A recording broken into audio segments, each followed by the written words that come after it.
Now, Dr. Macharia Irungu has been appointed as the new managing director of the Kenya Pipeline Company Limited to replace Joe Sang, who rejected another term in the wake of multi-billion shilling scandals during his tenure.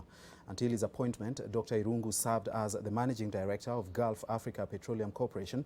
He has been actively involved in the oil and gas industry for 28 years, as Ken Mijungu now tells us. Of 88 applicants for the top job at the Kenya Pipeline Company Limited, Dr. Macharia Irungu is indicated as having scored the highest in the board interviews. Today, the Cabinet Secretary for Petroleum and Mining, John Munyes, announced his appointment. Irungu takes over from Hudson Adambi, who has been acting MD since the former substantive MD Joe Sang left the company, together with a host of other top managers in the wake of investigations into impropriety months before his term ended. In 2018, KPC was rocked by massive scandals. KPC lost hundreds of millions of shillings worth of fuel in fake spillage. KPC said to have been hostage to political and commercial interests, and appointments were said to be influenced through political connections. Sang was appointed CEO by the Energy Cabinet Secretary Charles Keter on April 13, 2016, after beating 64 applicants.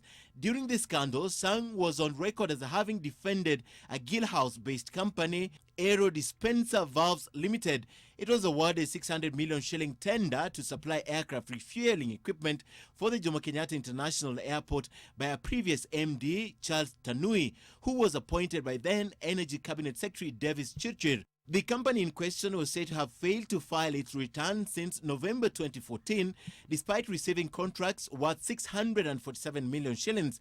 Sang had also taken over the company at the time the controversial 48 billion shilling Mombasa-Nairobi pipeline, a project that had been awarded to a Lebanese firm Zachem, failed to deliver on time.